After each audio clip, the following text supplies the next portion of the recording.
नमस्कार साथियों, आप सभी का हमारे ऑनलाइन यूट्यूब चैनल पर हार्दिक स्वागत है। प्रिय विद्यार्थियों, आज हम बात करेंगे राजस्थान इंस्टीट्यूट ऑफ स्कूल के अंतर्गत कक्षा 10वीं के हिंदी विषय के पेपर की, जिसके अंतर्गत आज हम हिंदी का मॉडल पेपर देखने वाले हैं कि कौन कौन से इंपॉर्टेंट क्वेश्चन हैं जो कि आपकी परीक्षा में पूछे जा सकते हैं। उत्तर सहित पूरे मॉडल पेपर को हम हल करेंगे, तो वीडियो को शुरू से लगाकर अंत तक आप पूरा जरूर देखिए ताकि सभी इंपॉर्टेंट क्वेश्चन आपको पता चल सके। हिंदी का जो कोड है प्रिय विद्यार्थियों वो है 201। तो शुरू करते अपनी आज की क्लास और देखते हैं हिंदी के इंपॉर्टेंट क्वेश्चन। देखिए प्यारे विद्यार्थियों, मॉडल पेपर आपके सामने आ चुका है। NIOS द्वारा जारी हल मॉडल प्रश्न पत्र हिंदी का है, कक्षा 10वीं का 100 नंबर का पेपर होगा आपके, और समय मिलेगा आपको 3 घंटे का। पहला सवाल देखिए यहाँ पे, निम्नलिखित प्रश्नों के उत्तर के रूप में दिए गए विकल्पों में से सर्वाधिक उपयुक्त विकल्प छांटिए। 5 सवाल पूछे जाएंगे आपको एक एक नंबर में। पहला सवाल है, कौन सा व्यक्ति निंदा का पात्र नहीं होता? धन इकट्ठा करने वाला, अपने ऊपर धन खर्च करने वाला, दान में धन खर्च करने वाला और साधु पर धन खर्च करने वाला। तो इसका राइट ऑप्शन का ऑप्शन स राइट होगा। साथ में यहाँ पर उत्तर भी लिखे हुए हैं। फिर विद्यार्थियों, यदि आप हमारे ऑनलाइन यूट्यूब चैनल पर नए हैं तो चैनल को सब्सक्राइब जरूर कीजिएगा ताकि आपको राजस्थान इंस्टीट्यूट ऑफ स्कूल की जो भी न्यूज़ है वो आपको हमेशा मिलती रहे। दूसरा, बनती रही क्या एक माला विविध सुमनों की कहो पंक्ति का आश्चर्य है? तो ऑप्शन बी राइट होगा। यानी ब, अनेकता होने पर भी एकता हो सकती है। अगला सवाल है, बीती विभावरी कविता में मुख्य रूप से किसके सौंदर्य का वर्णन है? प्रकृति का, प्रेयसी का, पक्षी का या पनघट का? तो वह प्रकृति का, ऑप्शन अ राइट होगा। अगला सवाल, सपने देखना कब सार्थक है? तो वह जब उसके लिए प्रयास किए जाए। यदि हम अपने सपनों के लिए प्रयास करेंगे तभी हम सपने पूरे कर सकते हैं। तो निरंतर मेहनत करते जाएं, आपको सफलता जरूर मिलेगी। अगला 5वां सवाल है, मानवीकरण का अर्थ है? किसका अर्थ बनाना फिर भी तो मानवीकरण का। ऑप्शन अ है, जो मानव नहीं उसे मानव के रूप में कल्पित करना, दूसरों के सुख दुख को अपना सुख दुख मानना, पेड़ पहाड़ नदी आदि के प्रति चिंता प्रकट करना, या फिर सच्चा मनुष्य बनने की क्रिया करना। तो मानवीकरण ऑप्शन अ राइट होगा, जो मानव नहीं उसे मानव के रूप में कल्पित करना, मानवीकरण। ये थे 5 सवाल। अब है अगला दूसरा सवाल। निम्नलिखित प्रश्नों के उत्तर आपको 15 से 20 शब्दों में देने हैं। पहला सवाल है, दर्जी के अनुसार आज़ादी को भोगने का अधिकार किसे होना चाहिए? ये सभी सवाल आपकी बुक से हैं। दर्जी के अनुसार आज़ादी को भोगने का अधिकार केवल उसे ही है जो कि निरंतर कर्म करता है। क्या करेगा? निरंतर कर्म करता जाता है। अगला दूसरा सवाल, बूढ़ी पृथ्वी का दुख कविता के अनुसार पर्यावरण का क्या अर्थ है? उत्तर, बूढ़ी पृथ्वी का दुख कविता के अनुसार पर्यावरण का क्या अर्थ मनुष्य के लिए अनिवार्य आसपास की प्राकृतिक स्थिति से है।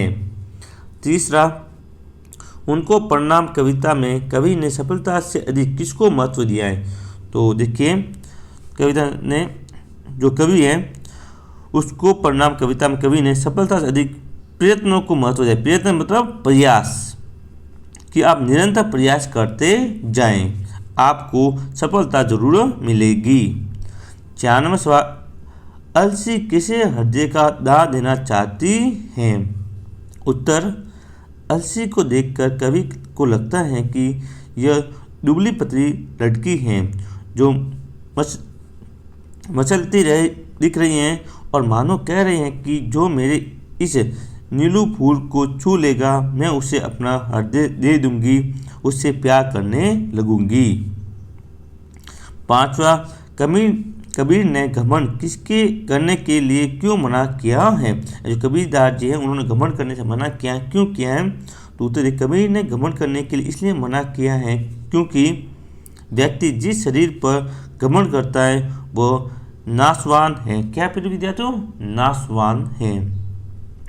6 नंबर, थोड़ी तबीयत ठीक ना होने के कारण आपको कंटिन्यू वीडियो नहीं मिले प्रिय विद्यार्थी, तो मुंह में छाला हो गया, इसलिए थोड़ा बोलने में दिक्कत हो रही है। यहाँ पे वक्त पर जागने और बेवक्त जागने में क्या फर्क बताया गया है? उत्तर, वक्त पर जागने वाला व्यक्ति सहज और सामान्य गति से कार्य करके भी सफलता प्राप्त कर लेता है, जबकि बेवक्त पर जागने वाला घबरा कर भागता है और आगे निकल गए व्यक्तियों से बराबरी करना चाहता है, इसमें वह सफल नहीं हो पाता। और दोनों में क्या फ़र्क है? तो हमेशा सही समय पर आप जागे और सामान्य गति से अपना कार्य पूरा करें। अगला सवाल है, यहाँ पे निम्नलिखित काव्यांश की सप्रश्न व्याख्या पूछी गई है। काव्यांश आप सबके सामने है, बैठे हुए हो व्यर्थ क्यों, आगे बढ़ो ऊंचे बढ़ो। तो प्रिय विद्यार्थी यहाँ पे काव्यांश है, ज़्यादा टाइम ना लेते हो आप इसका स्क्रीनशॉट ले लें। पूरा का पूरी जो व्याख्या है सप्रश्न और व्याख्या यहाँ पे की गई है, आप स्क्रीनशॉट ले लें और इसको याद करें। देख लें, पूरा स्क्रीनशॉट आप ले लें। हो गया। अगला सवाल, ये पूरा लिख दें पहले एक बार। जो तीसरा क्वेश्चन उसमें अथवा में सवाल पूछा गया। अथवा वाला ये देखते हैं, अथवा वाला आपके सामने वो भी है। खै खून खांसी खुशी वेर प्रीति मदपान, ठीक है, या वापस काव्यांश है। दोनों में से एक आपको करना, फिर कौन सा करना? केवल एक ही करना है।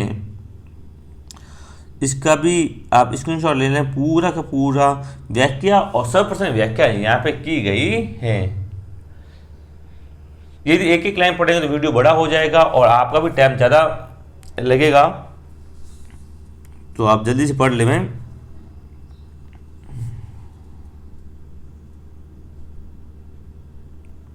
हो गया। अगला सवाल, तीसरा सवाल, 94वां सवाल, 3 प्रश्नों को उत्तर देना। तो पहला है, बूढ़ी पृथ्वी का दुख कविता में कवियत्री क्या कल्पना करती हैं? उत्तर देखिए, कवियत्री कल्पना करती है कि मनुष्य की तरह पेड़ भी भयभीत होते हैं, वे भय से चीखते चिल्लाते भी हैं, वे भी बचाने के लिए पुकारते हैं। जैसे हम भयानक सपने देखते हैं तो डर से चिल्लाते हैं या भी चिल्ला पड़ते हैं, वैसे ही पेड़ों को भी सपने आते हैं। वे सपने बड़े भयानक हैं। उनके सपनों में चमकती हुई कुल्हाड़ियाँ पेड़ों को काटने के लिए त्रिपर हैं और पेड़ इन कुल्हाड़ियों के डर से चीख रहे हैं। पेड़ किससे डर रहा है? क्या सपने में देख रहा है कि कोई कुल्हाड़ी है जो उनको काट रही है। ये कल्पना किसने की है? तो कवित्री ने, जो कविता लिखी कवित्री ने एक कल्पना की है। इंपॉर्टेंट है, वो अच्छा सवाल पूछा जा सकता है।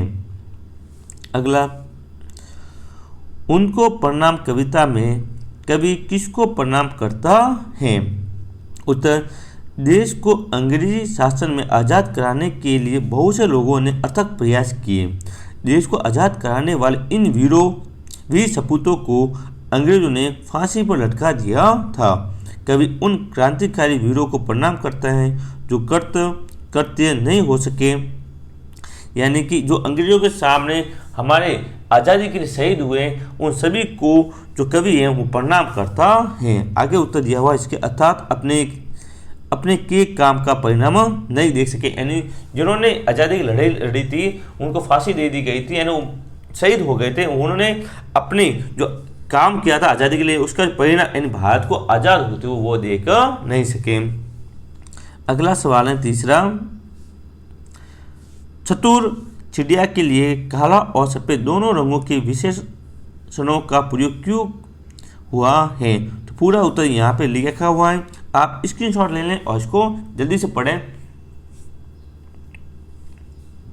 चला आगे 4 नंबर, कतर अभ्यास से खाली जगह दोहे में मुख के लिए जड़मती शब्द का प्रयोग क्यों किया गया है? उत्तर, इस दोहे में कवि ने मुल्क के लिए जड़मती, किसके लिए? मुल्क के लिए जड़मती शब्द का प्रयोग इसलिए किया है क्योंकि जड़ जमीन के अंदर होती है, इसी प्रकार मूर्ख व्यक्ति की बुद्धि भी नीचे होती है। मूर्ख व्यक्ति का मस्तिष्क कार्य नहीं करता, उसमें बुद्धि का अभाव होता है। मति का जड़ होना अथवा बुद्धि का निष्क्रिय होना जड़मती है, यानी उसकी बुद्धि कोई भी कार्य नहीं करती। और ऐसा व्यक्ति मूर्ख कहलाता है। यही कारण है कि कवि ने मूर्ख के लिए जड़मूर्ति शब्द का प्रयोग किया है। ठीक है, अच्छा सवाल, ये सभी क्वेश्चन बार बार एग्जाम पूछे जाते हैं, इसलिए आप इनको अच्छे से देखिएगा। अब कुछ बड़े क्वेश्चन आएंगे जिनके उत्तर आपको 50 शब्दों में देने हैं। यहाँ पहला सवाल है, पिछड़े देश और समाज भी हमसे आगे निकल गए, आपके विचार में इसका क्या कारण हो सकता है? तो पूरा उत्तर यहाँ पे दिया गया है, आप इसका स्क्रीनशॉट ले लें। याद रखें, आपको अथवा में भी सवाल पूछे गए हैं। ये 5वीं का पहले का आपका उत्तर है, देख लें, जल्दी स्क्रीनशॉट लें।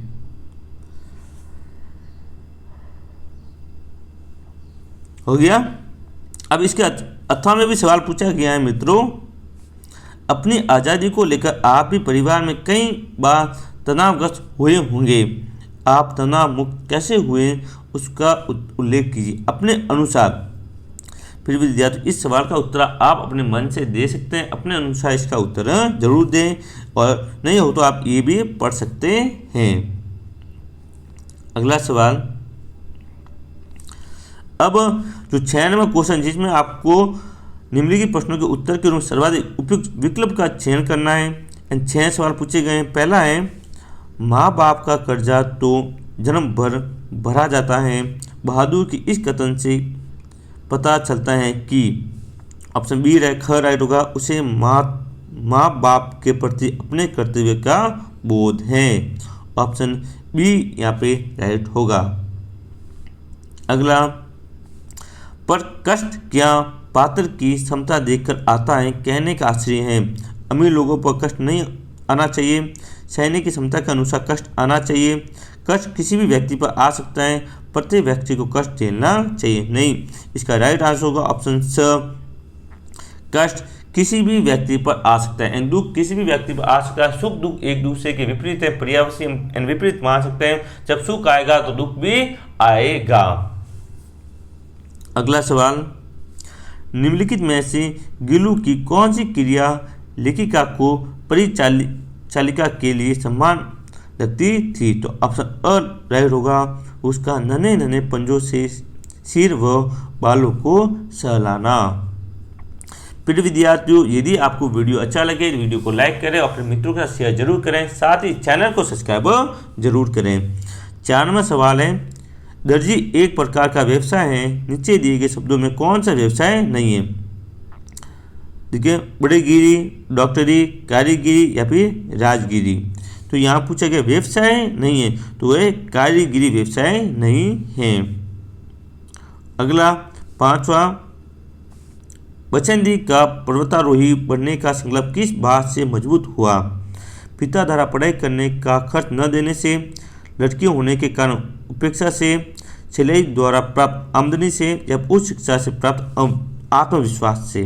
तो इसका राइट आंसर ऑप्शन ब, लड़की होने के कारण उपेक्षा से उसका जो संकल्प था वो मजबूत हो गया। और अंत में सवाल 6 नंबर, छींक आने और नाक से पानी बहने से हमें, पहला है, तमाम बेमेल और हानिकारक पदार्थों से मुक्ति मिलती है, नाक में तकलीफ होती है, अपशकुन होता है, अपशकुन या फिर मौसम के बदलने की सूचना मिलती है। तो ऑप्शन अ राइट होगा, तमाम बेमेल और हानिकारक पदार्थों से क्या मिलती है? हमें मुक्ति यहाँ पर मिलती है। तो क्वेश्चन 6 में आपको कुल 6 सवाल पूछे जाएंगे। 7वां सवाल है, अब यहाँ पे प्रश्नों के उत्तर आपको देने हैं 15 से 20 शब्दों में, जो कि एक नंबर के हैं, और कुल 7 सवाल पूछे जाएंगे। पहला है, जब बहादुर को अपने घर की आज़ादी याद आती थी, अपने घर की याद आती थी तो वह क्या करता था? तो उत्तर, जब बहादुर को अपने घर की याद आती थी तब वह धीमे धीमे स्वर में गुनगुनाने लगता था। वह कोई पहाड़ी गाना गाता था, उसके पहाड़ी गाने का अर्थ समझ में तो नहीं आता था, पर उसकी मीठी उदासी सारे घर में फैल जाती थी, जैसे कोई पहाड़ की निर्जनता में अपने किसी बिछड़े हुए साथी को बुला रहा हो। तो प्रिय विद्यार्थियों, अब हम यहीं पे वीडियो समाप्त करते हैं। अगले जो क्वेश्चन है उनकी बात करेंगे हम मॉडल पेपर अपने भाग 2 में। तो आज की वीडियो में इतना ही। वीडियो अच्छा लगे वीडियो को लाइक करें, शेयर करें और चैनल को सब्सक्राइब जरूर करें। इस पेपर की PDF आपको टेलीग्राम ग्रुप में मिलेगी, लिंक नीचे दिया हुआ है, तो टेलीग्राम ग्रुप को ज्वाइन जरूर करें। जय हिंद, जय भारत।